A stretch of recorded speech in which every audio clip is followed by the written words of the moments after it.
What's up, y'all? Welcome back to Truth About Him, #1 podcast of men's health and wellness. I'm Anthony. I'm Barron. Welcome to the show. How was your week? Pretty good. How's yours? Let's get. It was great. I had a great week. So, guys, why are we rushing our weeks? Why is the laptop here? So, welcome to episode number 20. Y'all, 20. We made it. We're celebrating episode number 20. So, our goal was to do something special for episode 20. We went back and forth. Should we say this? Talk about this? What should the topic be? What are we going to talk about? So we settled on, and we wanted to hear from you guys, right? Absolutely. Mainly our women supporters and listeners. And we said, hey, you know what?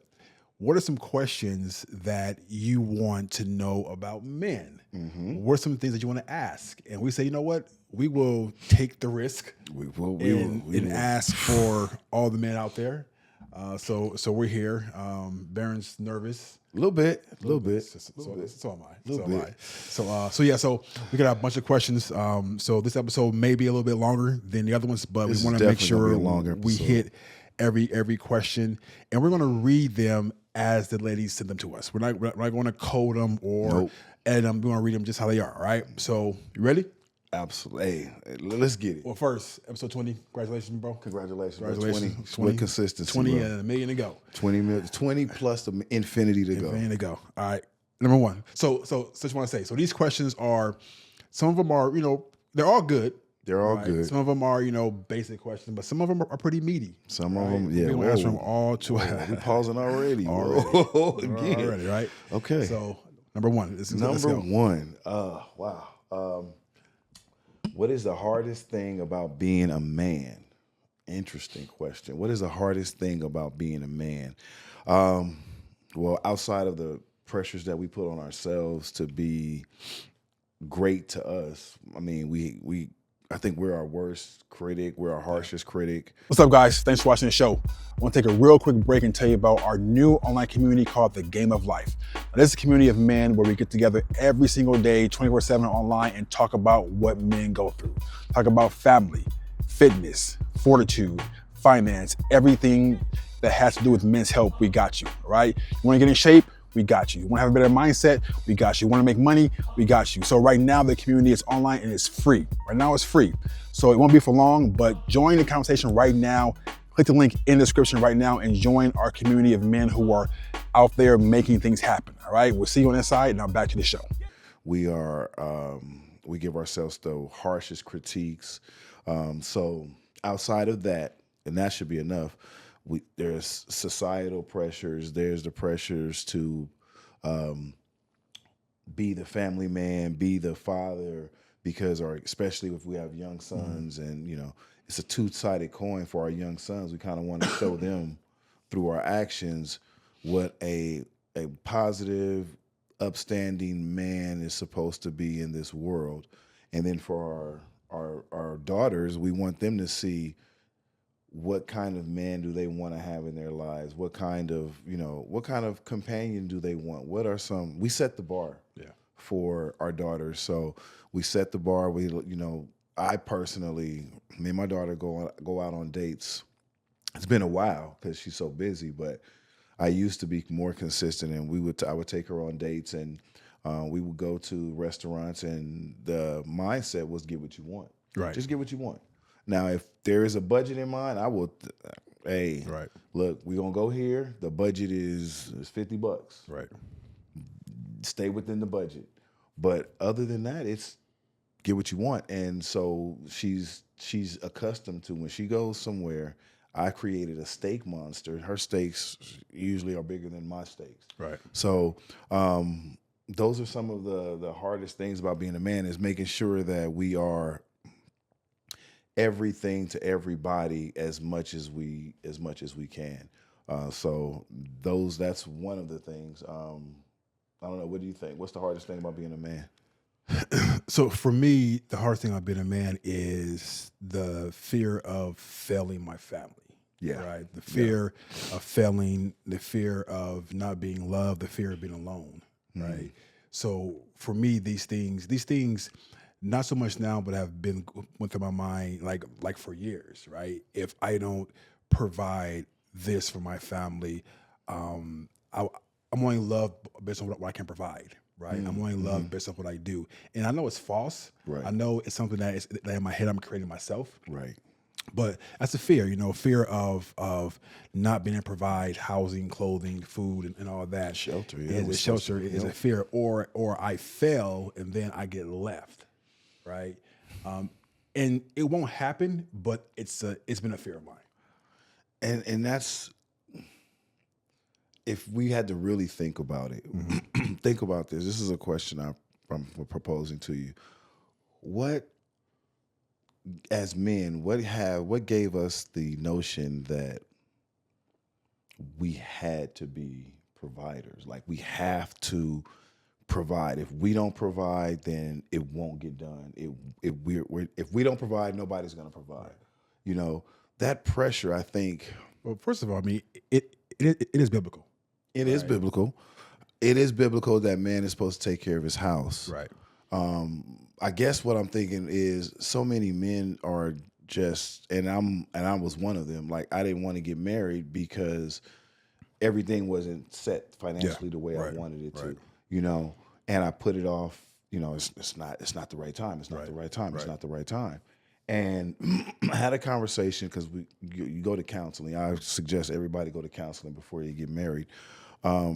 Was a question that was proposed to me, was, why are you putting so much pressure on yourself to provide for everybody right now? It's in the Bible. Yeah. Granted, it's in the Bible, but it's also in the Bible that he who finds a wife finds a good thing. You have a helpmate. It's a helpmate. Right. So I agree. Why would you put off your help, in order to struggle? Right. So it kind of like, and that's when me and my wife, we went through that, and then we were like, okay, we're supposed to be teammates. Right. We're supposed to win multiple championships, the both of us. Right. And we're not supposed to break the team up. Right. That's how we thought about it, being from a basketball family. So it kind of puts a lot of stuff in perspective. I think we talked about this. Like, you can go further with two. Yeah. I would rather go further with two than struggle by myself. Yeah. If I don't have to struggle by myself, why would I? Yeah. I think that's also a bit of insecurity that men have, in the sense that, I need to do it by myself. Right. And because that's how I was, right? Like, I need to be the hero in a sense. Yeah. Right. But if you look at every single hero, what does every hero have? They have problems to solve. Yep. Right. So it's like, I would set myself up to always solve problems and not want help from my helpmate. But also if your helpmate sees that and they're on your team, no, babe, let me help you. Right. Let's do it together. Right. And I think when you do things so long by yourself, that creates insecurity in you, and then that creates the fear that, if I don't do this, then I'm not going to be loved at the capacity that I believe I need to be loved at, right? So it's like this mind game that I was just about to say that we go over and over in our head, and it's us. Yeah, 100%. It's 1,000% it's us. It's us. Yep. 1,000%. Right, but with it being us, and this leads to the next question, is that with it being us, would you having the right person? They can sense that. Yeah. They can see that, like you told me the other day. Like, your wife said, you know what, put that computer down. Yep. And you come and rest, because we're not going back to what we did before. Blah, blah, blah. Yep. Right? Yep. We're not doing that. We're not going to do that. And as I have to respect that. Right. I have to respect that. And it wasn't an ego involved in that. No, it's, if the shoe was on the other foot, I would do the same thing. Right. So I ask myself that a lot of times, like, if the shoe was on the other foot, would I do the same thing? Yeah. And if the answer is yes, then I got to go ahead and acknowledge that and take that. Right. So, but I think that, whoa, yes, that's a major pause. I'm sorry. Whoa. You know what? I'm done. You got too much peacock. That's whoa, peacock. Whoa. But no, we just completely got thrown off on that one. We've been really pause worthy. But I think we a lot of, since these are coming from ladies, yes, a lot of ladies don't understand the mind warfare that we are in hourly, every minute. We are always constantly, am I doing enough? Is this good enough? I need to get this done so that I can provide. I'm this for my family. If I don't get this done, then it won't get done. We go through that all the time on a consistent basis. And it makes it worse when we go through it and then we answer ourselves like, no, you're fine. Right. You're good. You can get it done. Trust the process. Trust your family. Trust your teammate. But you still have those thoughts, that mind warfare on an hourly basis, and we all handle it differently. Yeah. Some of us get really interpersonal and with ourselves, and we get really quiet, and we go into our shell. Some of us live it out loud and become very vocal with it. Either it may come out in anger, it may come out in, short spurts of anger, spurts of just insecurities and stuff like that. But I think when they realize where it comes from, they can understand it a little bit better. So I'm actually glad we're doing this. Yeah, same here. Yep. And again, guys, these questions are all coming from women who want to say, hey, guys, answer these questions for me about men. So that's what we're doing. So number two is, how do you know when you've met the right person? That's a good question. That's a very, very good question. I would say for me is that person will bring you a peace like no other, right? That your nervous system will be settled. Yeah. And you start to, it's really how we start to move. We start to walk different, talk different, think different, right? Mm-hmm. But I think the ultimate thing is like, if your man is in a room and you walk in and he in a sense lights up, or I know that when I walk in a room, it's about them or us. It's about how we know. Okay, how we know. Yeah. So how do we know that woman brings me peace or adds to my peace, right? I know that she's loyal, right? I know that she's not just honest; she's transparent. Now, what's the difference? What's the difference? This is the difference. So honesty is if I say, hey, you know what is this? And you answer the question, right? Honestly. That's honesty. Transparency is you're open about everything, right? We can text in front of each other. We can talk on the phone in front of each other.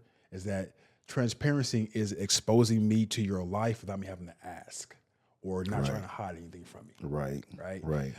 And us guys, we notice when you're not being transparent, we just don't say shit. No, we don't. But we're storing that in the back of our head. Oh, right. Okay.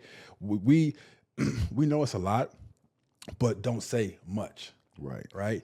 And I think for me, the person, what I know is that, okay, she brings me the ultimate, or she adds to my peace, right? I know that I can trust her with everything.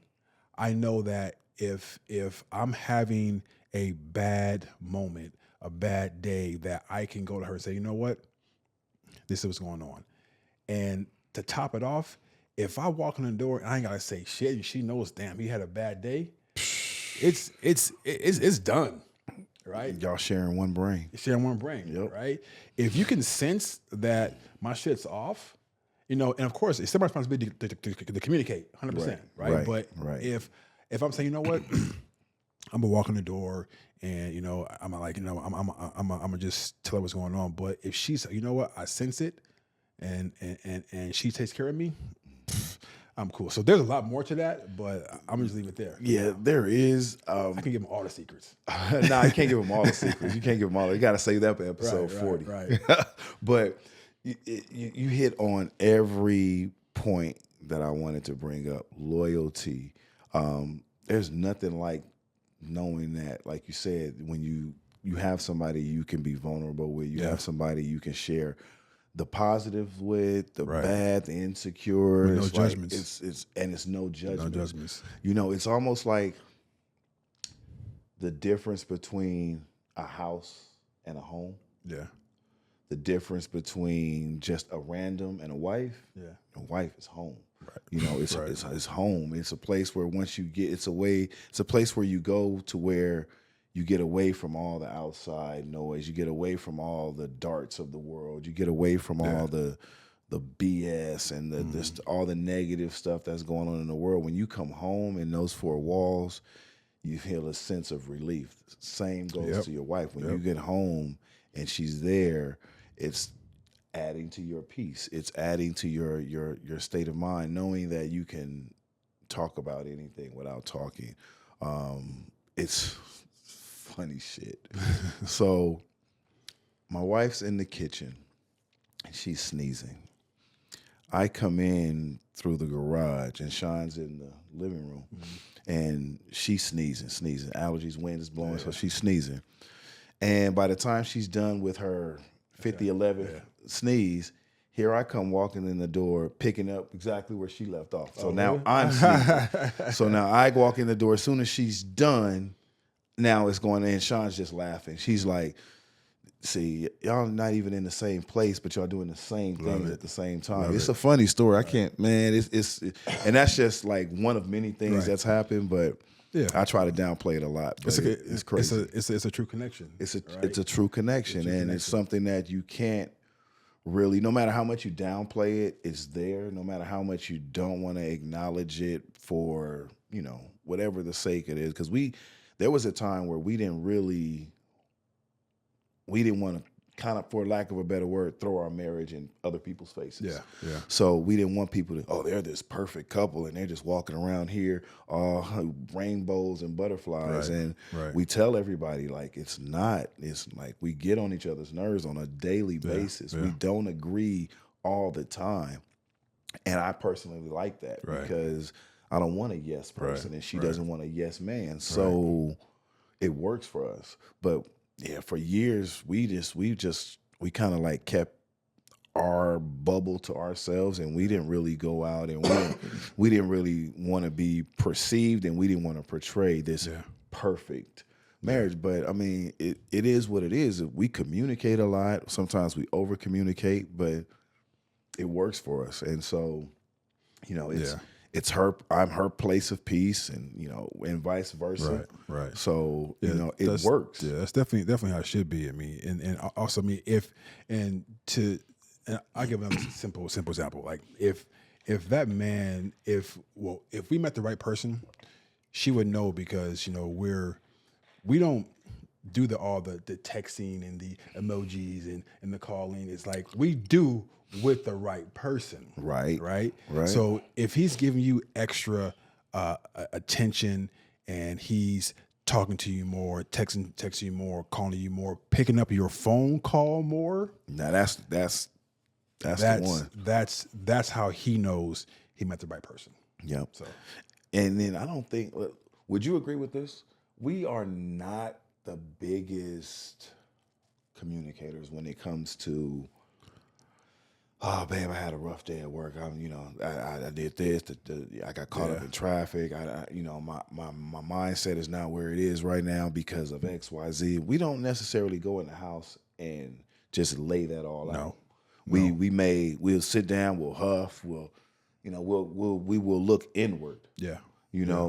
And for the woman that says, I want my man to be a better communicator. I want my man, when he comes in, it's different. It's different. We just do it differently. So, it's incumbent upon our ladies to kind of understand how we communicate.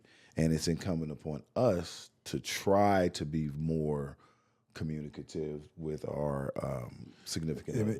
And on my readers. It's really, it's how you say it, because when a man comes into the house and say he's had a bad day, right? Mm-hmm.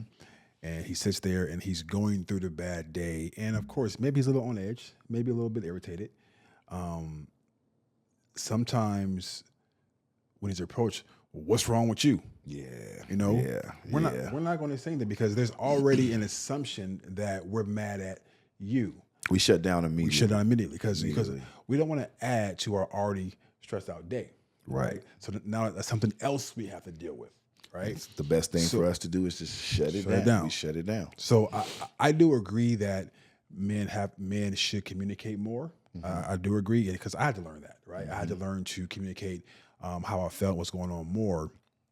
But also, if I see some resistance and energy, if it's shifting, I'm going to sit back and wait and chill and not say anything. Yep. Because just because I'm upset does not mean it's because of you. Now, I heard this amazing story of this lady. She was saying, "Hey, you know what? It was my husband was late. I had dinner on the table, and he was late. He didn't call. Like, what's up? What's up? I am upset, right? Because he's not home for dinner, and we have dinner at this time every night." So she said, "You know what? I have two options. When he walks through the door, I can attack him and say, 'Hey, where you been?' Or I can love this man and accept the man, right?" So she chose the latter, right? You know what? When he walks in the door, I'm gonna be his wife. Right. And she said that man walked in and melted in her arms because he had a crazy ass day. But what if she attacked him? And see, that's the thing. Like those two options, right? Mm-hmm. I'm going to either attack or I'm going to love. Right. If you're my wife, the option is simple. Why would you attack? It's simple. It's simple. It's supposed to be simple. It's simple, but you know, even on both sides, if it was a husband, you can either attack your wife or you can love on your wife. Right. What are you gonna do? Like, that's simple. When you frame it, when you put it in that framework, you know, that made it simple. We just have to pay attention to our words, how we speak. You know, we just went over this the other day. Like, it's not what you say, it's how you say it.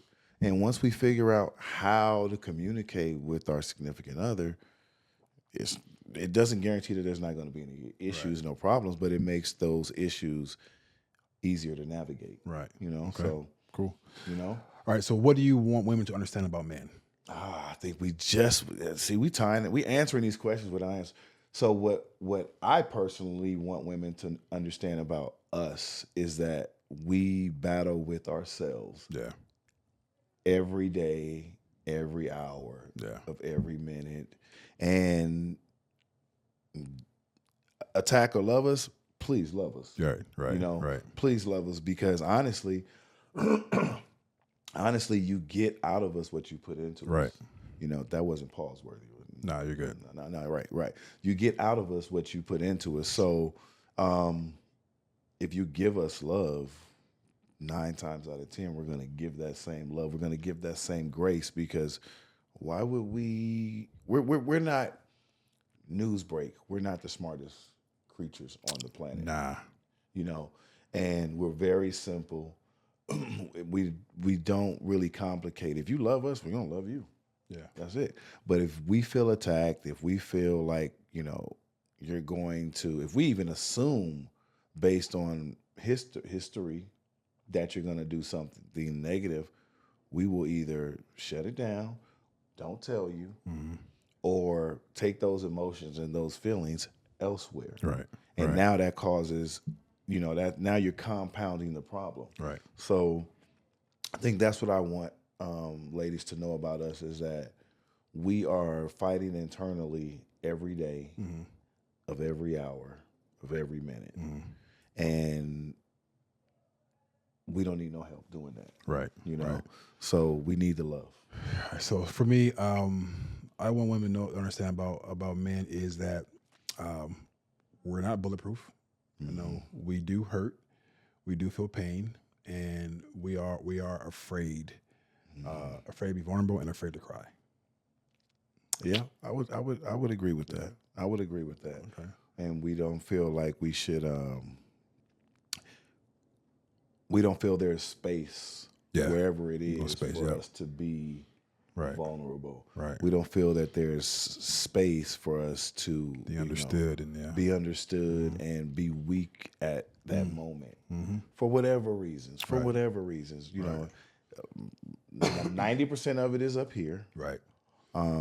But the rest of that is external things. You know, I need this, I need that, I need this, I need this.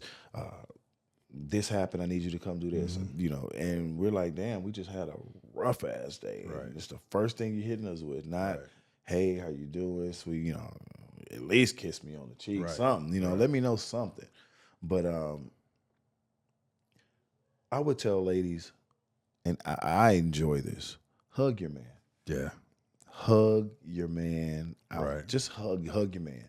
It is something about a hug where it transfers positive energy. It's a heart-to-heart connection.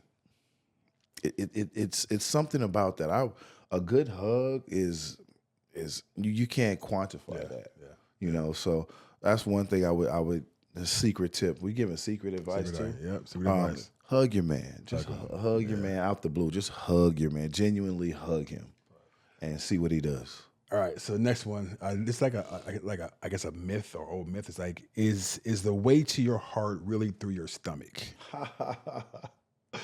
Is the way to your heart really through your stomach? I would say about maybe 40 years ago. 40 years 40 years ago, it probably was. But it's that's a interesting question, and I know we're going to take our time with this one, but for the sake of time, no, it's not. Now it's not that way. No, it's not that way because we can cook for ourselves, right? Or if we want something, we just go get it, right? So it's not really, the thought of it is great. We appreciate it. We do enjoy it. But it's not, if you're doing it to get something from us, you're doing it for the wrong reasons. I would say if you're doing it because you just want to do it and you just want to, just one less thing your man has to worry about, kudos to you. But if you're doing it because you're trying to, feel more loved or want him to be more affectionate, so you feed him. You want him to be more communicative, so you feed him. You're not going to get what you want from that. If you want him to be more communicative, be the change that you want. Yeah. Communicate. Yeah. Communicate to him. Yeah. Communicate with him. I don't think that we, because we can sustain ourselves and feed ourselves, it doesn't devalue a woman. It just makes us more independent. It just makes us more able to take care of ourselves and y'all. Yeah. Because I always say that, and this may sound arrogant, but it's really not. I don't mean it arrogantly. Marrying me was one of the best things for my wife. Right. I say this because if I'm hungry and I want something, I will just go make it. Yeah. But I will typically make it for the both of us. Right. So now she has something to eat and didn't even realize she was even hungry. Right. But it's because I wanted it. Yeah. And so you're with me. So yeah, it'd be crazy for me to cook by myself and I'm not by myself. Yeah. Now I will solo cook if it's just me, but no, I don't think Yeah. So to answer that question, no, I don't think that the way through a man's heart is through his stomach. Yeah. So for me, it's I would say no, but it does show that woman values me. Yes. Right. Yes. But I would much rather, I would rather starve and then be with someone who doesn't communicate correctly, doesn't talk right, doesn't respect or love the way that we should. Right. Right.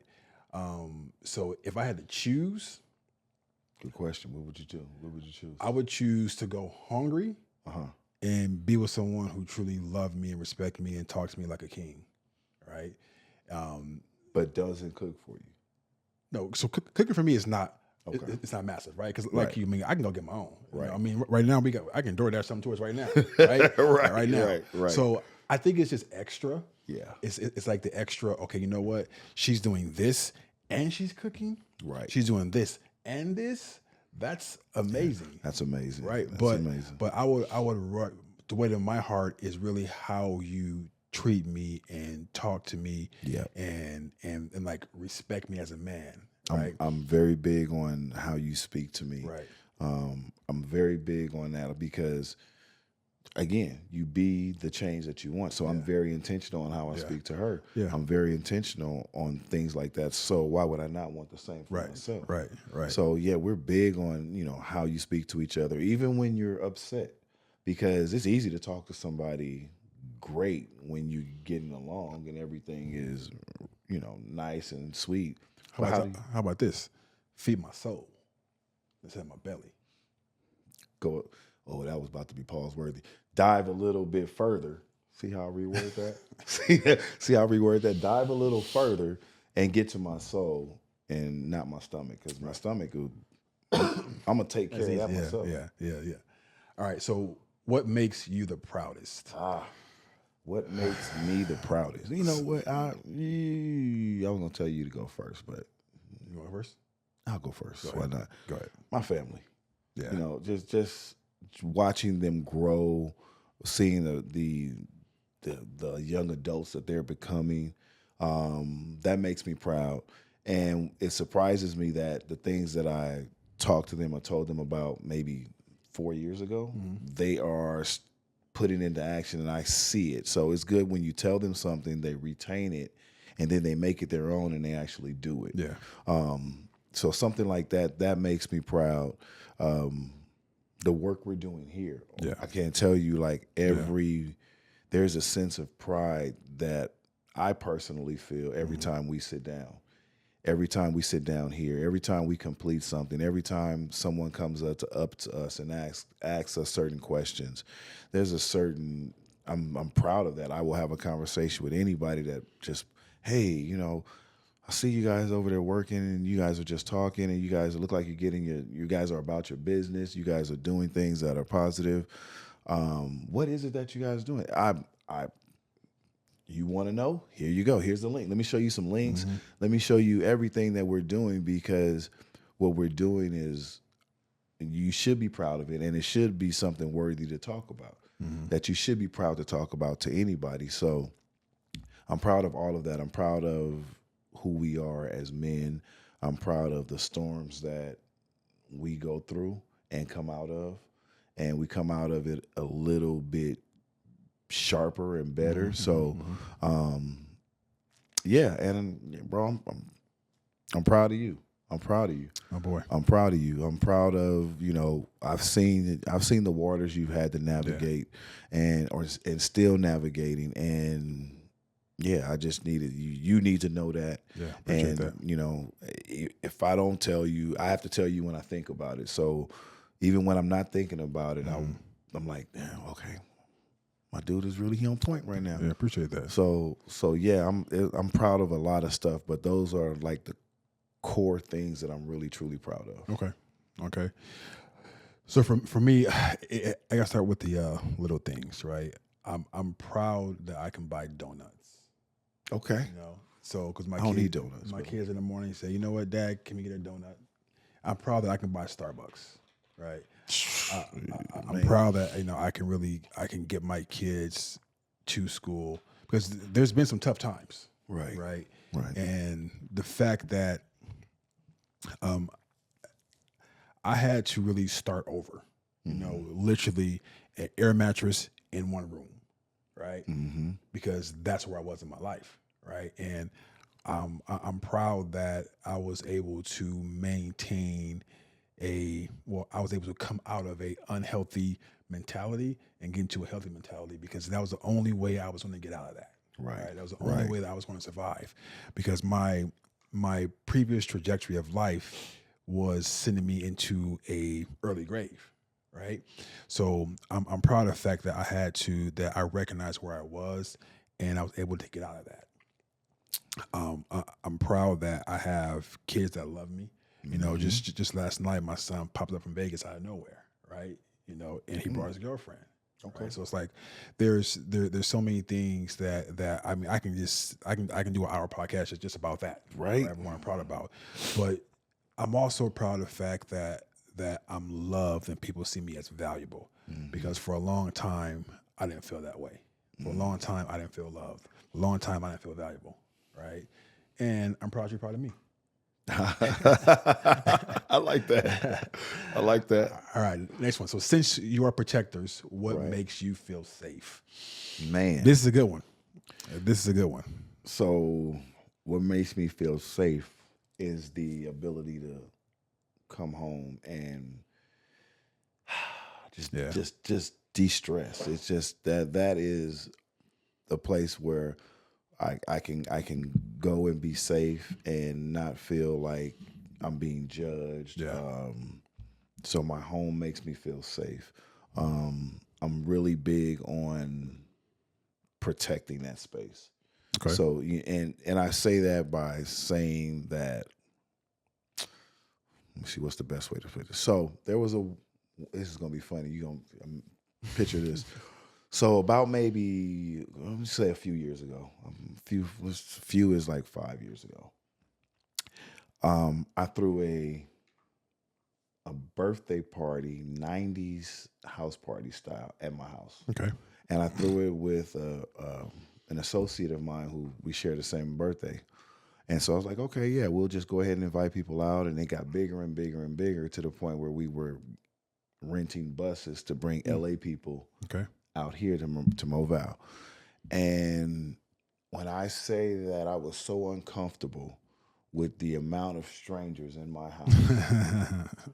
Not surprised. Right? To the point where I had people who knew me. Like, all right, like, bro, I need you to watch the back door. I need you to watch the bathrooms. I need you to watch the bedrooms. Right. I need you to make sure nobody goes this way. So I had strategically put people around my house to watch, and I was on point the entire time. That proves to me that I don't need to be around a whole lot of people, and I don't need to have a whole lot of people in my peaceful place. Yeah. So I'm super. So that was the first and last time that ever happened. Yeah. And now I'm super intentional on who I bring into my personal space because, you can't really. I believe in spirits and things jumping off and stuff like that. So you can't bring certain things around your home. Right. So because when they leave, it stays there. It's still there. So and then that stuff jumps in your business. So my house is a very safe place where I really like to be, just completely me. So what makes me feel safe, since I am a protector, and we just talked about that, is my home, and then being able to move how I want to move. If I want to go to the gym at 11 o'clock at night, I don't have to worry about anybody judging me, saying, "Why you leaving, going out? That ain't that ain't what you do. Why you?" I don't have to worry about that. So being able to move however I want to move is very comforting and very safe for me. So I don't move crazy, but I do move kind of like, I can't sleep. I'm gonna go to the gym. Right. So. All right. So for me, since you're a protector, is what makes you feel safe. I think the first thing that pops to mind is the fact that I feel safe because I can now trust myself. Right. I can now trust myself to give myself and my kids a life that I've always wanted to. I feel safe when I know people got my back.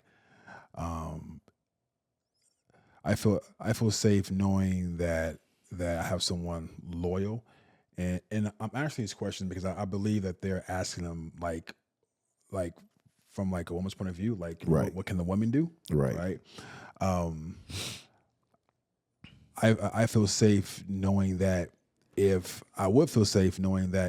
I did something and I failed, I'm not judged by it. Right. It's not the end of the world. It's not the end of the world. And I'm not constantly being reminded the same shit over and over and over and over and over again. That's annoying as fuck. Right? Man. Right. So those type of things that make me feel safe. And this is a good one. And like this one needs, I probably unpack this one more because it's really hard to break down everything to make me feel safe. But I know that the fact that I trust myself is a big one. I got a feeling that we're going to go through these questions and we're going to be using these questions for future episodes because these are some really interesting questions. They are.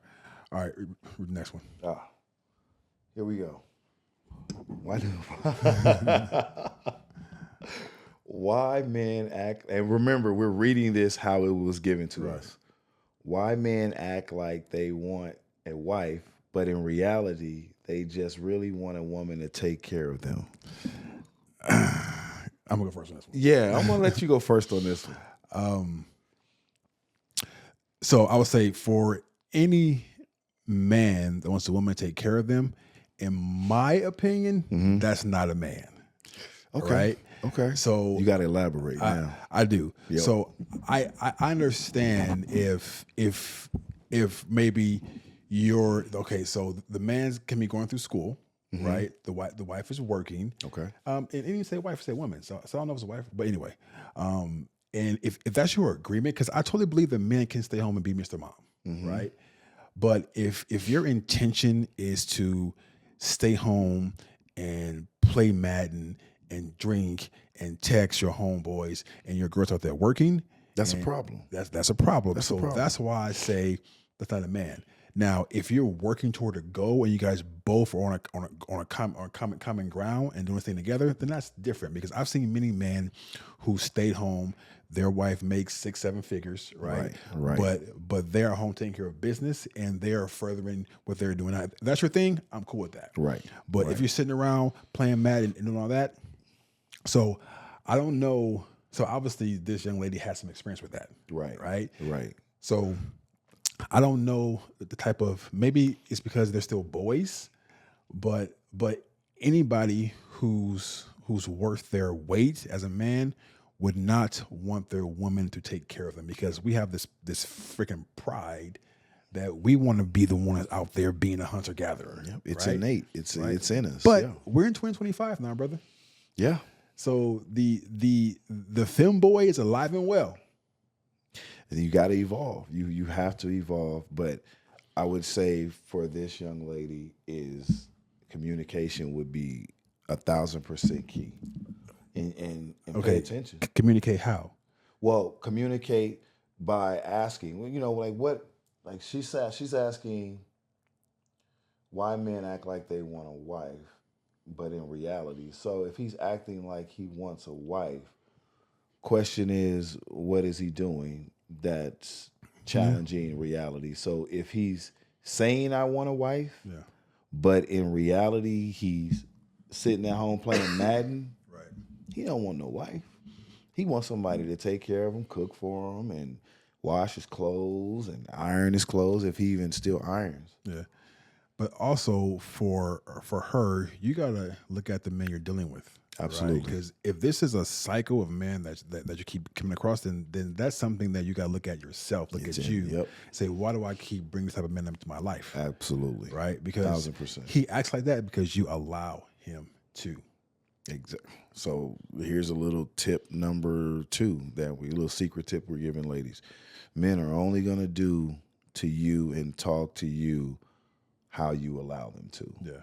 So if you go to work and he's sitting on his ass playing Madden, and you come home and he's sitting on his ass playing Madden, and you don't say anything, you don't mention how that bothers you, guess what he gonna do Tuesday?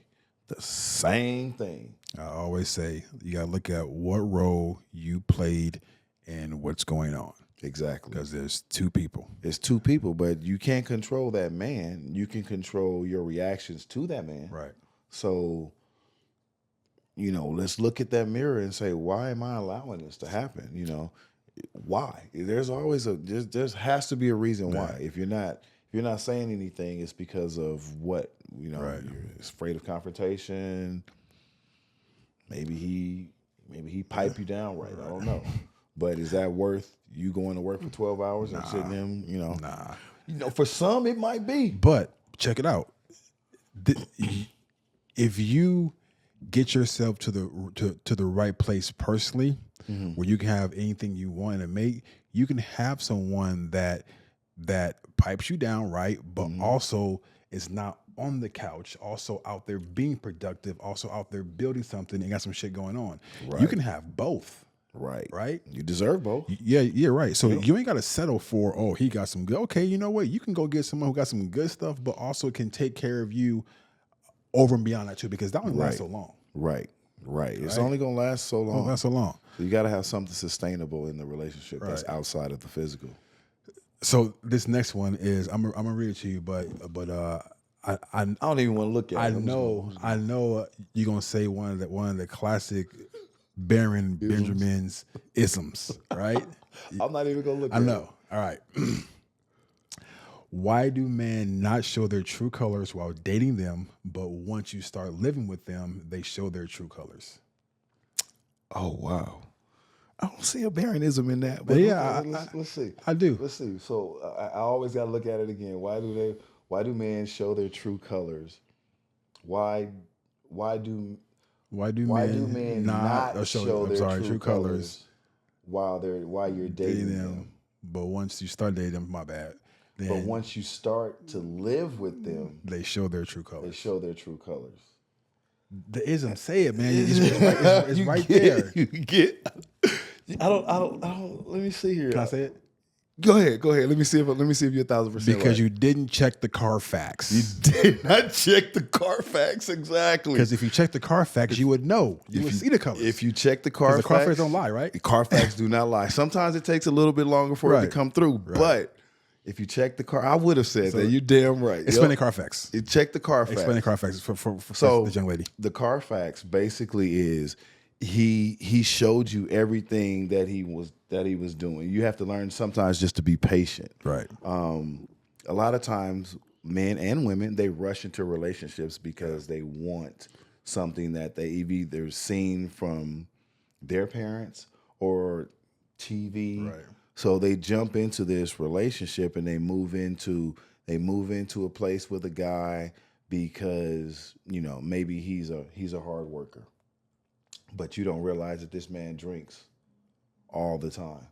You don't realize that this man is out with his boys as opposed to being home all the time or doing other things that you might not be comfortable with, but you don't know that. Why? Because you didn't wait for the Carfax, the history to come back from that vehicle. So the longer you stay with the person, the more information comes in. Right. I know for a fact I'm going to mess this timeline up, but my wife gets the gist of it. I waited a long time before the Carfax came in. Right. Because I wanted to make sure that once I got married, that was it. Like, I don't really plan on, if I were to ever get a divorce, I'm never getting married again. Right. Never getting married again. But I waited. I waited patiently. I waited for that Carfax to come in. When that Carfax came in with no accidents, it was no major accidents and just the minor collisions on the sides, but in great condition. I was like, oh yeah, run that. But let her tell it. She did not want to get married at a young age. Gotcha. She wanted to get a lot of her youthful experiences out, for lack of a better word. But it was just, she wanted to be young. You can't be married and go to the club all the time. Yeah. So she didn't want to do this. She wanted to get that stuff out of her system. And I'm kind of glad that we wanted the same things, but we did it for different reasons. Right. But our end game was the same.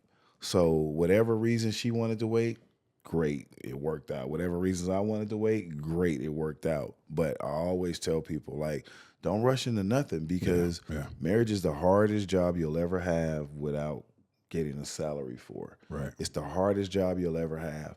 You're going to have to work through the good times. You're going to have to work even harder through the bad times. But the question is, who do you rather do that work with? Right. If I'm going to struggle, if things are going to be bad, I'd rather it be bad with my wife. Right. So it's not like just because you get married, you're not going to not have hard shit. Yeah. Shit's going to happen. Yeah. But it's, who would you rather be in a storm with? I put it like that. That's the easiest way to put it. Who would you rather be in a storm with? Who would you rather celebrate the great times with? If that person works out and that's the person for you, then all the more reason to go ahead and jump into it. But wait for that Carfax. Yeah. So and I agree. So that, but part of Carfax, to answer this question for me is like, why do men not show their true colors? It's because like everybody, when they meet someone in the beginning, they send their representative, right? They send their best version of themselves. Yep. And then the person that's receiving that or hearing that, they don't ask questions. Right. So for me, I'm like, okay, I want your flowers and I want your ugly, right? Because if moving forward, I gotta be able to love both, and I want to know now before we move in together whether I can love both. I know your flowers is cool. That's cool. That's easy. Right. Right. Right. But what about the ugly? Tell me things that irritate you, that tick you. You know, like what is it? And a lot of people base their judgment off someone based on the representative and the flowers, right? Not knowing that that person is human and they have human experiences.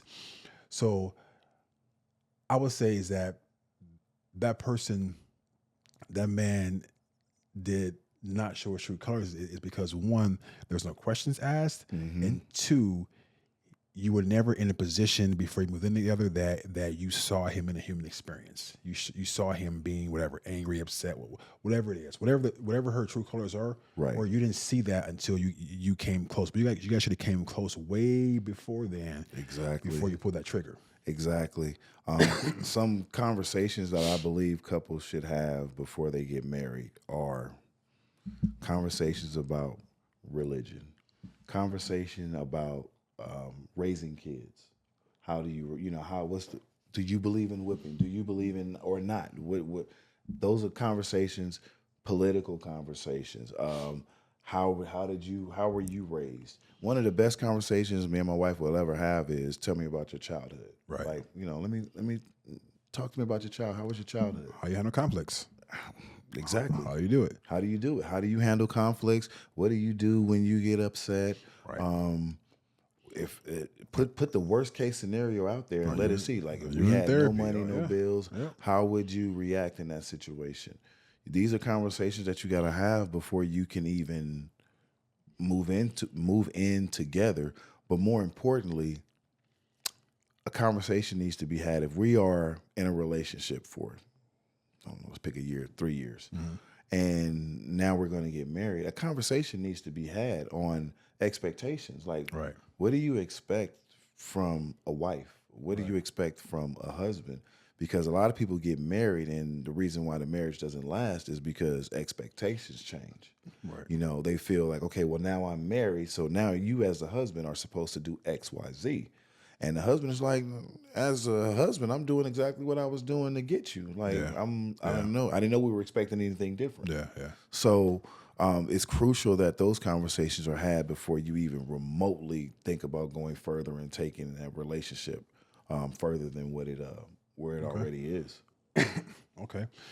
So why do men want to go 50-50 on a date instead of taking care of the whole bill? Now, I don't subscribe to this, so I don't necessarily. I'm going to answer this short and sweet. Why do men want to go 50-50 on a date? Buster, that's what I never expect 50-50. If I'm taking my wife out, I got that. I got it. Let's go. Especially if it's my idea and I'm like, just hop in the car, let's go. Yeah, why would I want you to go 50-50 on that? You can take care of the tip if you like. Yeah. If you just need to. Yeah. But I got us. We good. And just instead of taking care of the whole bill, like I don't know what kind of guy this lady has experienced, but I would like to know what age this person was that did that, because now there are times where we go out and we may be like, okay, well, I'm driving. You buy I think you're talking about like dating, like when you first get to know somebody. When like you first get to know not somebody. marriage, like dating. Dating? Yeah, they should take that. Yeah. They should, the man should always, especially, is it safe to say women don't mind being led as long as the leader knows where he's going? 100%. So it's not about, I'm the man, you come follow me. No. It's, I'm the man, I'm going to take the lead because of X, Y, Z. Yeah. I think one of the worst things, one of the pet peeves of women, and ladies, I need this in the comments. They hate or they really don't like a man that doesn't know what he wants to do. Oh, of course, yeah. Like, what do you want for dinner? I don't know. Whatever you want to eat for dinner. I don't know. Whatever you want to. Where you want to go? Where do you want to go for X, Y, Z? Whatever. Oh, I don't know. Whatever. No, indecisiveness. Yeah. No, take the lead. She wants you to take the lead. She wants you to be assertive. She wants. This is what we're doing. This is what we're gonna do. Communicate. Communicate. Right. Exactly. If she objects, I personally love it when I say, let's go left. And I don't want to go left. I want to go right. Okay, well, let's chop that up. But the point is that you made a decision. Make a decision and stand on it. Right. And stand on it. So I don't know why. I don't know that one. I don't know what dude that is. Yeah. Same here. So I had an experience where I was on a date, and the bill came, and she grabbed it and paid. Right. I'm like, and that was a while ago, but I'm still feeling that. Right. Right. Because that's just not me. Right. So it was a date, so I didn't say anything. Right. Let it happen. But I'm feeling a certain way about this, right? And, knowing that you should not be in a point in life where you practice withheld communication. You should always communicate. Right. So I'm like, hey, you know what? Why'd you do that? Right? Talking about it, well, okay, fine. This type of guy I am. If we're out, if I'm courting you, I'm taking care of it. I got us. You keep your shit to yourself. Yep. I got us. Unless you say, you know what, baby, it's your birthday. Unless that's fine. But, but for the most part, and you say, oh, okay, you know what, cool. I got it. Right? I got it. So it's like having that communication. And then, when it was happening, I could have stopped it, but I'm like, you know what? Maybe I don't want to offend, or I don't know what I was thinking, but it's like, maybe that's just what she does, but it's not what I do. Right. Right. Yeah. So I'm like, you know what? I let it happen, but I'm like, you know what? After this can't happen again, because this type of guy I am. Right. Right. So I don't know what kind of guy you were dealing with before. Obviously some busters, but but that's just not your boy. That's looking for sugar mamas, looking for to be taken care of. No, don't take care of me. Take care of your kids. Next one. Read that one. Oh, wow. Let's see here. Oh, this is going to be interesting. Why do men feel like they deserve to have different standards than females? For example, if a man is talking to two girls, but they're not a whore. But if a girl is talking to two guys, she's a whore slut. A whore slut. Not just a whore, but a whore slut. What is up with this double standard?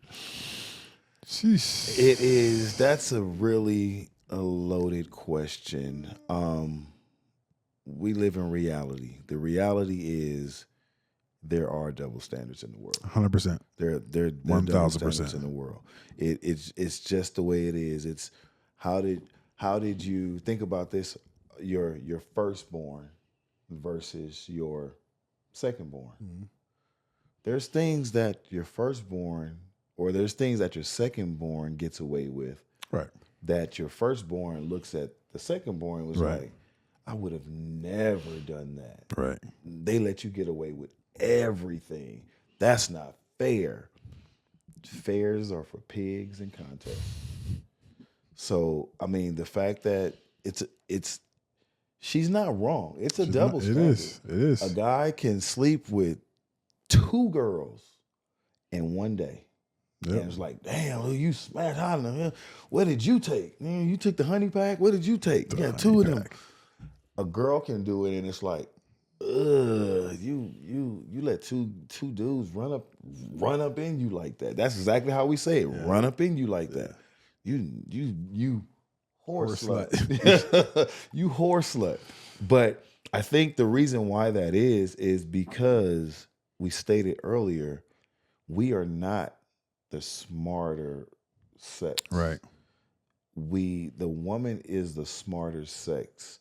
She's emotional. She's super intentional. It's the same way a guy is hurt more if he finds out that his girl is cheating on him, as opposed to the other way. Right. Because, for lack of a better word, we'll just keep it blunt. We're stupid. Like, we don't think about when you were 8. I think we talked about this. Think about when you were 8. How many times did you? That's right. You get that prostitute. How many times did you get? How many times did you get proposition? Once. Sexually. By the prostitute. See, but once by the prostitute. Never at 8. But girls have been getting proposition for sex pretty much from the time that they are like, Right. I would say 8 and above. Right. So they become desensitized. They become, for lack of a better word, I can turn that down because I get it all the time. Right. We don't, that doesn't happen to us. We are deer caught in headlights when something like that happens. Like, whoa, you want to do what? Whoa. Right. Okay. Right. Because we don't know when that's going to happen again.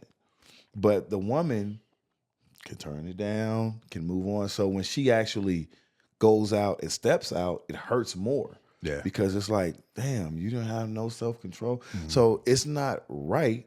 I don't condone it, but I understand it. Right. And it's the reality of the situation that there is.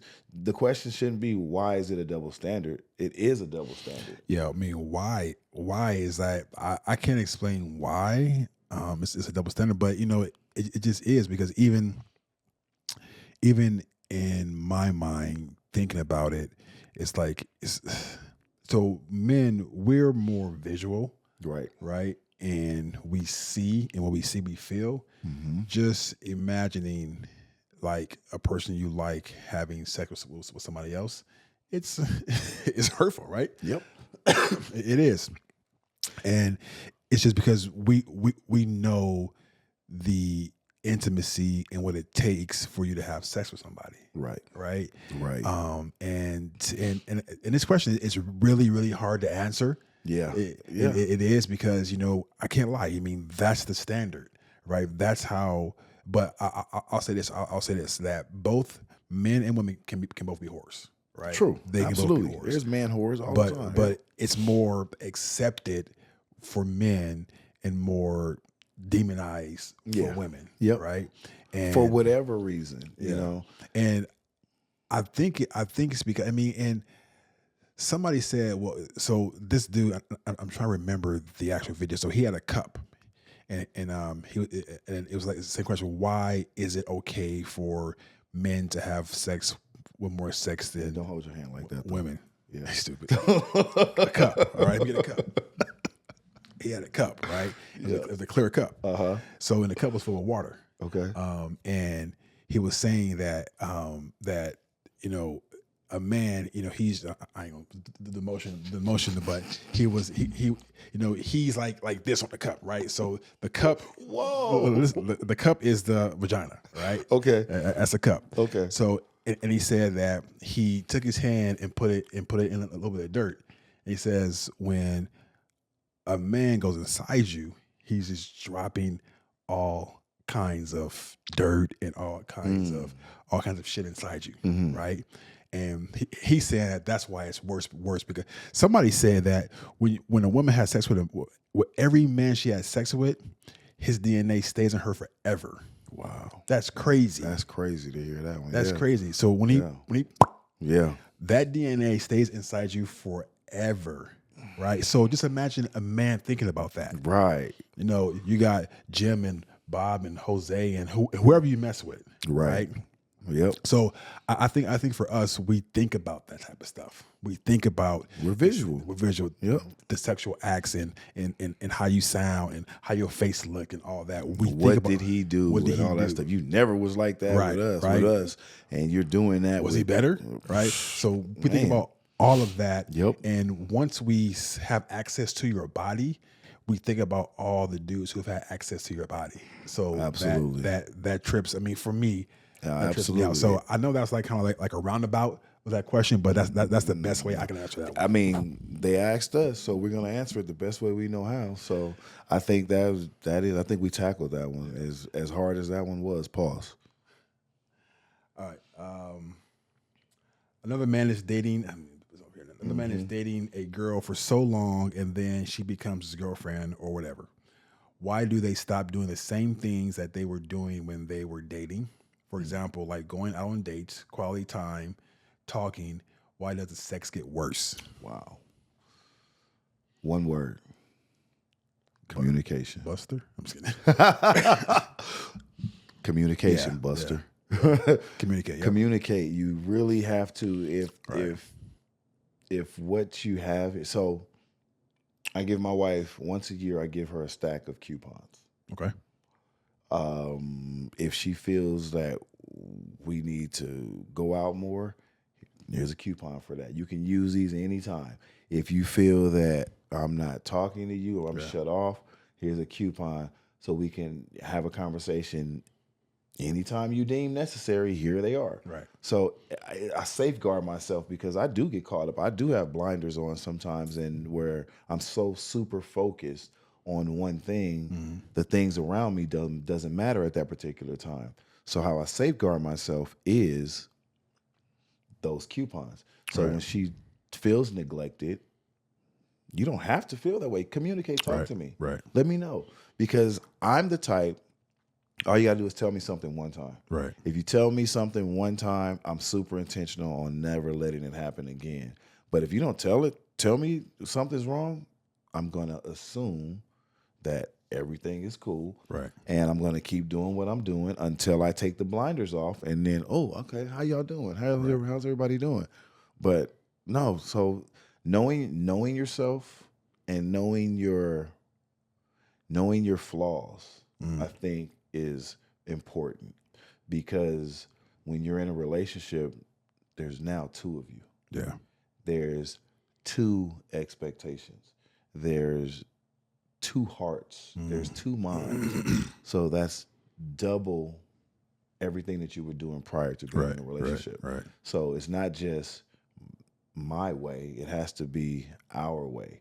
So if she feels that if I'm not communicating, or if anything is getting worse, then sex gets worse. If the sex gets worse, then there's a way you can talk. She said worse. Worse. That means it was bad already. I didn't think. Wow. That means if it's bad already, why'd you give him in the first place? Right. That goes back to, why did I give him some? If it was trash the seventh time, here we are in a 3-year relationship and it's getting worse. Whew. I mean, why'd you do it? Why'd you do it? Yeah, that goes back to, why'd you do it in the first place? And then when you find out your why, right, then is your why worth having a conversation with that person? And 9 times out of 10 it is for women, because more women than not actually have connections with their sexual partner. Right. So they've invested some time and energy in that. So it's worth to have a conversation. But yeah, that's wild. Dating so long, becomes a girlfriend or whatever. Why do they stop doing the things? Yeah, so as soon as they stop doing the things, it's like, why? Yeah. Maybe your question could be answered by looking around you. Like, you want all of these things and he has to work to provide them, because maybe you're at home with the kids, or maybe you have an understanding to where he's the breadwinner and you can stay at home and take care of the kids because childcare is so expensive. Why not? It's cheaper to raise them with the family. So that's an understanding that's made, but there's some sacrifices that come with that. Right. You might not be able to have some of the leisurely things that you would normally have prior to your agreement to stay at home. Right. So again, ask yourself your why. Is it worth me staying at home, being comfortable with the kids? Is it worth me missing and sacrificing some of the things we did prior to? Why do things stop? So I think things stop is I'm agree with you, is that communication, right? Because divorces don't happen in a day. No. Breakdown in finances happen in a day. Businesses don't end in a day. It's a community of these things. It's a compound effect, right? Over the years, these things happen. So you don't wake up one day and say, I want a divorce. You don't wake up one day and say, oh, he's not communicating, right? You don't wake up one day and say, oh, the sex is bad, right? So it's the lack of communication that leads to all this. The lack of the talks, right? The lack of say, hey, you know what? Let's do a date night. Let's do a game night. Let's hang out with friends, right? So you have to be very active while you're in your relationship, right? Very active with your boyfriend or with your girlfriend. Mm-hmm. And I believe that as leaders, we should plan a lot of stuff, right? Because we want to make sure that whatever we created and walked into maintains. Exactly. Because we want to constantly be creating life that we want, like all the time. And that takes us, talking and doing check-ins. Most couples don't do check-ins. I didn't, when I was married, I didn't do check-ins, right? So the check-ins are very, very important if you want to maintain a long, healthy relationship that has good sex, because you want it all, right? You want the quality time, you want the talks, the dinners, and the good sex. You want all that, Absolutely. but it won't happen. And if you don't have check-ins, if you don't have talks, our minds are meaning making machines. We make stories for everything, and 9 times out of 10, the story we made up is a false freaking story, and it's super negative. Super negative. So that's why you got to always talk and check in. It's not your fault or it's not his fault. You guys are a couple, Right? You're a team. You're a team, right? So you guys both check in.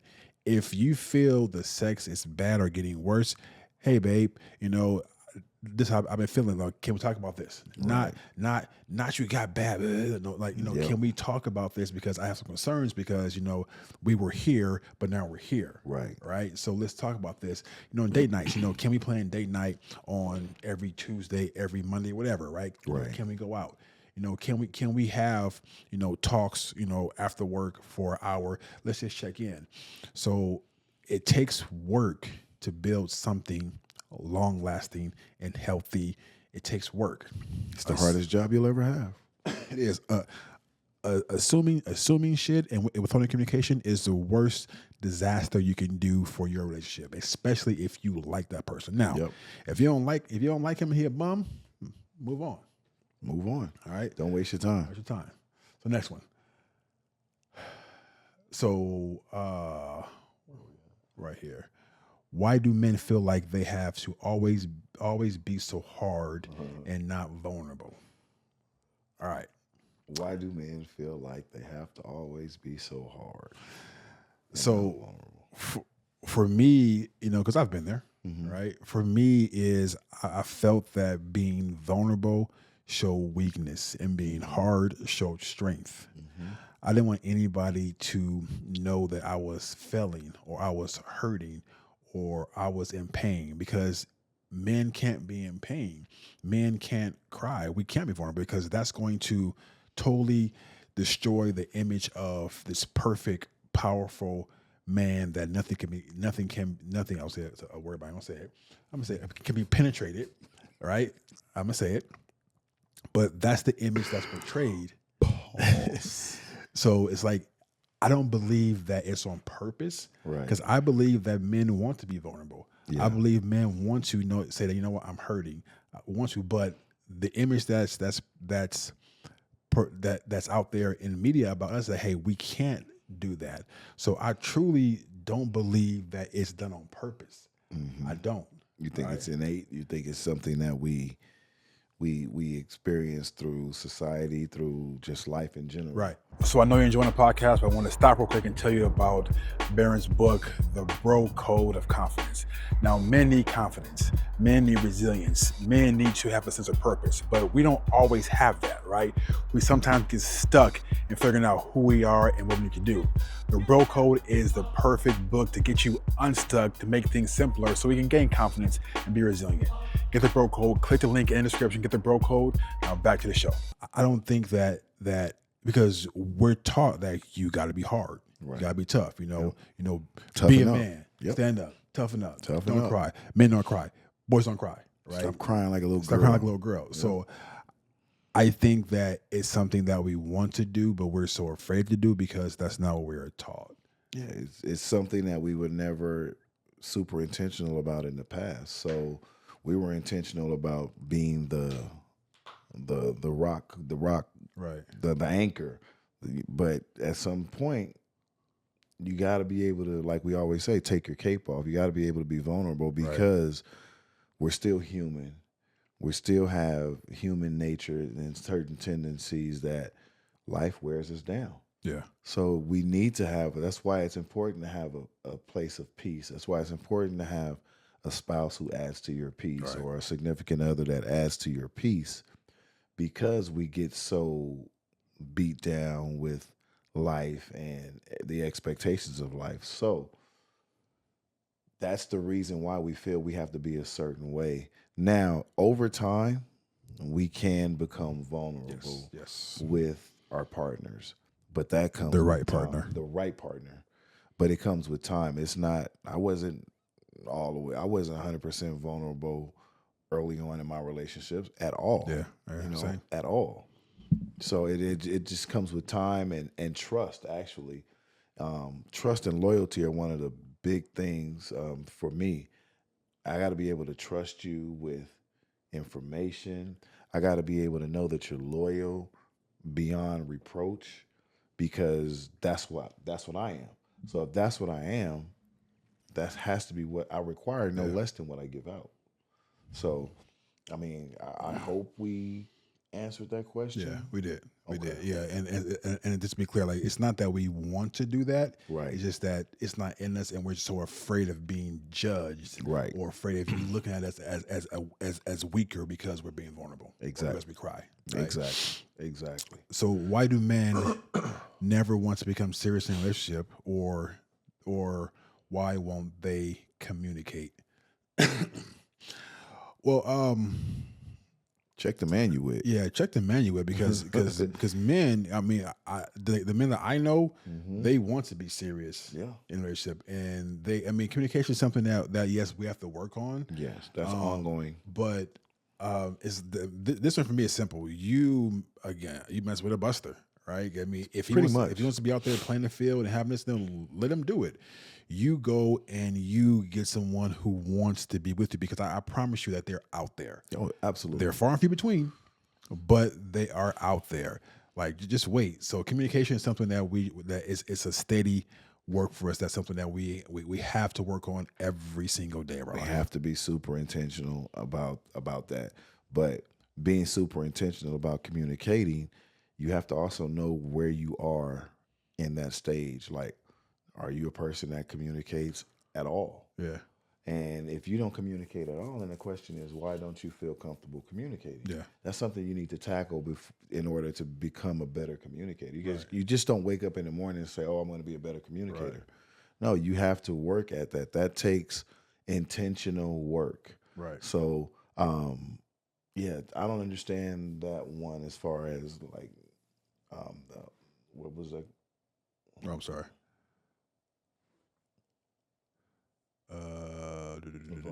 Here. Why do they feel like they? Oh no, that's not that one right here. Why do men become serious in a relationship? Yeah, like never want to become serious. We're of a certain age, and at some point, we can't be out here trying to play the field and trying to do all that stuff. Like, I'm a grown ass man. Like, I don't want to deal with any of that if I don't have to. Do you know that there are cats our age out there playing the field? Losers. Loser busters. I mean, for what? What do you want to be that old dude in the club talking about, hey, young girl, like, hey, little mama, hey, let me, I got all these keys in my hand. I got one of these can be your house. No. That's what I see. That's what I see. I see 40-plus-year-old in the club trying to grab these tenders. But it's different now, I guess. I'm so far out the game. It's way different. I'm so far out the game. Good. Yeah, I'm good. Let's move on. Let's move on. Yeah, so, all right. What stigmas / stereotypes prevent men from going to therapy? I think we just mentioned like how the world sees us and how sometimes we feel that we don't have a space to be, vulnerable.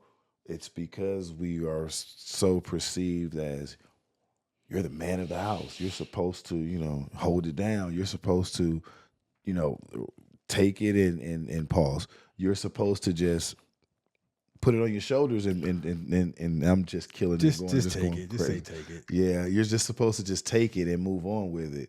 And sometimes you do that so many times, at some point you're gonna get tired. At some point you're gonna be like, I've done all I can, and that you either vocalize that and you communicate that, or you internalize it and die early.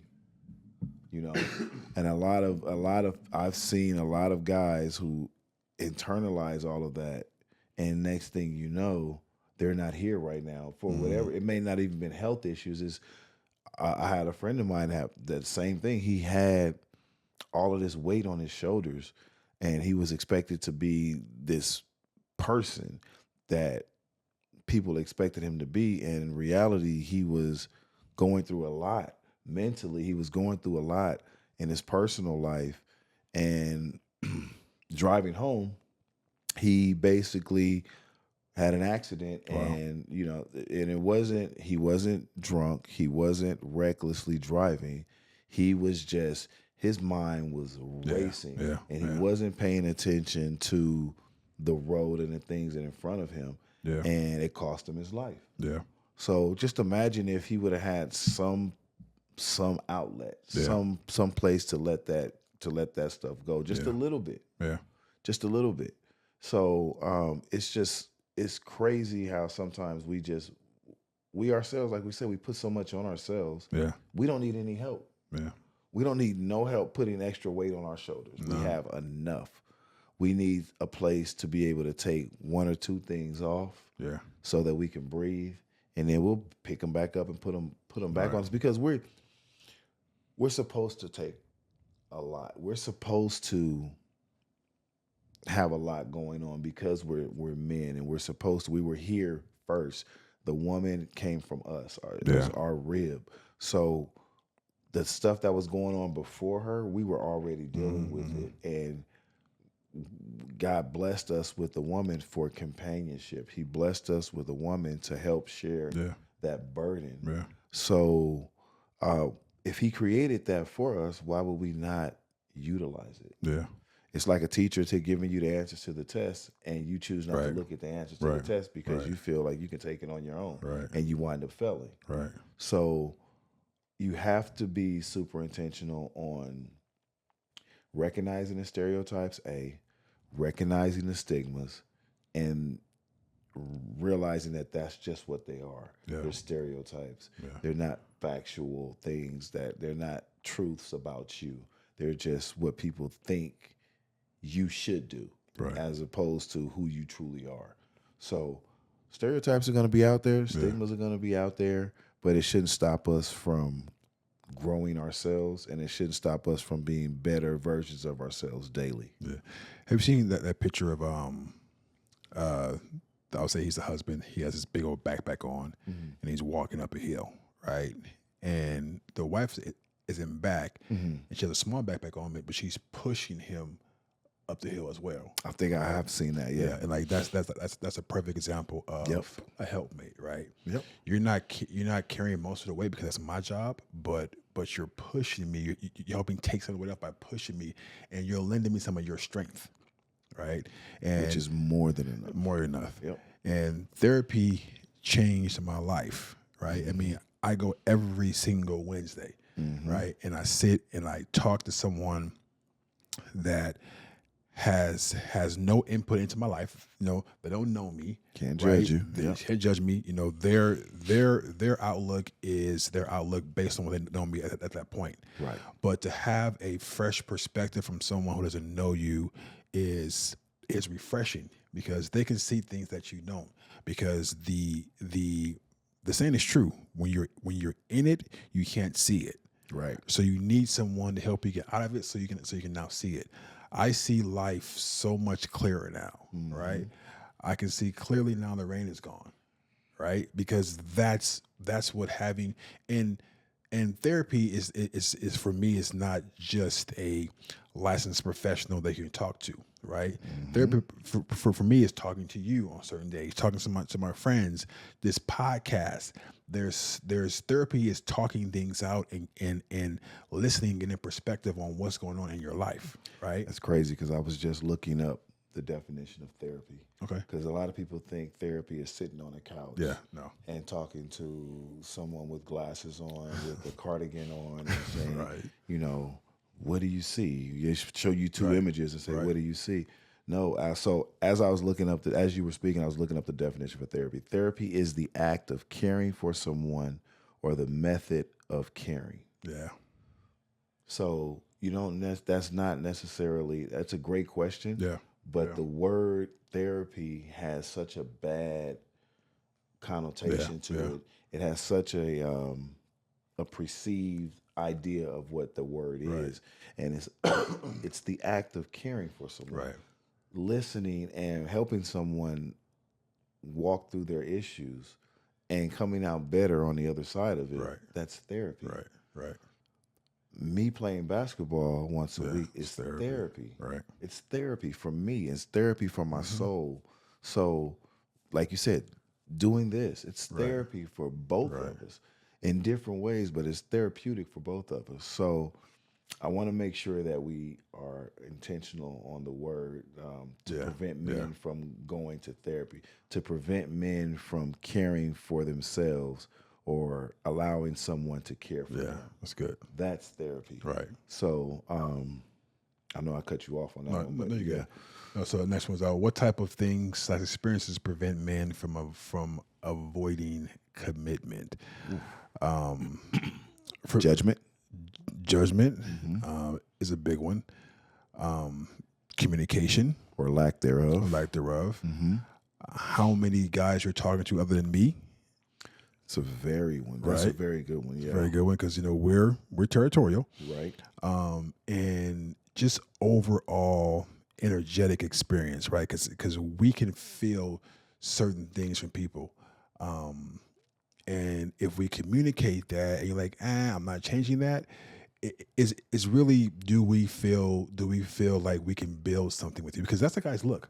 Guys look, can I build something with this person? Right. Because even though we maybe, maybe I can just smash, but we think, well, maybe can it be more? We think that. Yeah, absolutely. We think that, can I build a life with this person? And if you show me the signs that you cannot, if you are really both men and women, we both have masculine energy and feminine energy. We have both. Okay. But for me, if you're a woman showing a massive amount of masculine energy, I'm not going to fight with you. I'm not going to fight a bulldog. It's just you don't need me, right? You don't need you. I'm not going to sit here and fight a bulldog, right? You can take that somewhere else, right? Right. So it's really the do we feel like there's peace in the conversations? Now, someone who's just like an extrovert and who's like, really bubbly and that's fine, right? But if you're exuding a massive amount of masculine energy and I have to compete with that, I might as well go marry my boy Barron. Might as well. That's what you're getting. Right? You're getting two dudes in a relationship. Right. That's exactly what you get. That's not that. So what else? Avoid commitment. I think we want to feel love. Yeah. We want to feel and be nice to me. Just be nice. Yeah. I mean, that's such a easy thing to say and do. Just be a good human being. Right. Just be a good human being. Right. That's it. And as the other side of that, and you going into a relationship part is we adore, or for the most part, men should adore their significant other. Right. But we want that reciprocated too. I was just reciprocation is freaking huge. We want that. We want that too. The late great Marvin Gaye. I want you, but I want you to want me too. Right. That's it. Good. That's it. Like if we adore you, we will do anything for you. We will do anything. But is that being reciprocated? Nah. Even if it's, because 70-30 is crazy. It needs to be 50-50. Yeah. Well, I'm going to say 100. Each person giving 100%. That's a whole nother episode of that 50-50 concept in a relationship is bull. Yeah, it definitely is. One thing that I will avoid commitment for is that if I'm getting no reciprocation, if I'm doing most of the texting and calling and planning dates and doing this, like you ain't doing nothing, right? I'm like, this is a sign of how it's going to be in the future. Yep. This is just who I am. Okay, well, if that's who you are, you be who you are. Yep. And I'm gonna go do something else, right? At least I found out now, right? Early. Exactly. And then find out, then invest time, energy, emotions. So yeah, I'm glad I found out now as opposed to later. So a few of these that we already answered. So what different defense mechanisms may many men tend to utilize when triggered, plus why the specific? We shut down. We shut down. We shut down. And shut down could be a lot of different things. Emotionally, we shut down. That means we're not going to be communicative as much. Mm-hmm. That means you're going to get a lot of one-liners. Mm-hmm. I'm good. No, it was cool. No, I don't want that. Yeah. Like he's checking out. So if your man is answering you like that, he's checking out. Right. So then the question now is, why is he checking out? Right. And then those are the things you need to examine. You have to examine the why he's checking out. That's just one of the things that we do. Some of the other things that we do are a lot of common. This is what they used to do. I don't know if they still do this now, but a guy will go to work, and then when he gets off work, go to the bar. Right. And then spend a couple hours at the bar, gets in his car, goes home. Right. And when he gets home, he sits in his driveway for a little bit. Right. And he's thinking to himself a multitude of things. Anything from, I don't know what I'm about to walk into. Right. Or I know what I'm about to walk into, and that's why I went to the bar, and here come the bullshit. Right. So let me just this is how I prepare for the bullshit. So I'm gonna steal one. It's blindly killing him. Yeah. It's blindly killing him. So those are the things, and none of that is healthy. You're going to the bar. It's cool. Right. That's cool. You go to the bar, catch a game, cool, whatever. But now you're spending funds that you probably could have just brought in. I don't believe in spending funds frivolously. Right. Every dollar has a job. Right. But now you're doing that. You're opening yourself up to a lot more indiscretions. Right. On top of that. So now you're in the bar, then you leave the bar, you're coming home. Now you are potentially drinking under the influence. Something could happen to you. Right. So now you're not in your right mind. And sometimes that's what you are aiming for before you get home. Right. So if you think that's a problem, if I have to get out of my right mind to come home, just everything we just talked about. We talked about what home means to us, right? What home provides for us. And I have to be out of my right mind to be home is a problem. Right. And so that's something that needs to be talked about. That's something you need to share. But if you don't even feel like your partner, you can share that with your partner, that's a whole nother problem. Okay. So what you think about we got a lot more. Want to do a part 2? We got a lot. Wow. We got a lot more. We're definitely gonna do a part 2. Yeah. Well, I was talking to you. I wasn't talking to the camera. Oh, we're definitely gonna do a part 2. All right. So let's just I kept it up here. So let's just have to be the last one. All right. So where do we end it at? We ended it right here. Right here. Okay. Yeah, we got a lot. All right, guys. So you know what? We have so many questions. So we're gonna do a part 2 on this. Definitely gonna do a part 2. We're gonna come back next week and do a part 2. But if you guys have any more questions that you haven't seen or want to ask, please put in the comments, and we'll do our best to answer them. But you know what? Anything for us in closing? I have nothing left. I think I think we gave enough information. Okay. I think we're doing good. Okay. Well, as always, guys, thank you for watching Truth About Him, the number one podcast for men's health and wellness. We'll see you guys on the next episode, or part 2 of these questions that these women are asking us. Be safe. Share the podcast. Love the podcast. See you soon. Bye.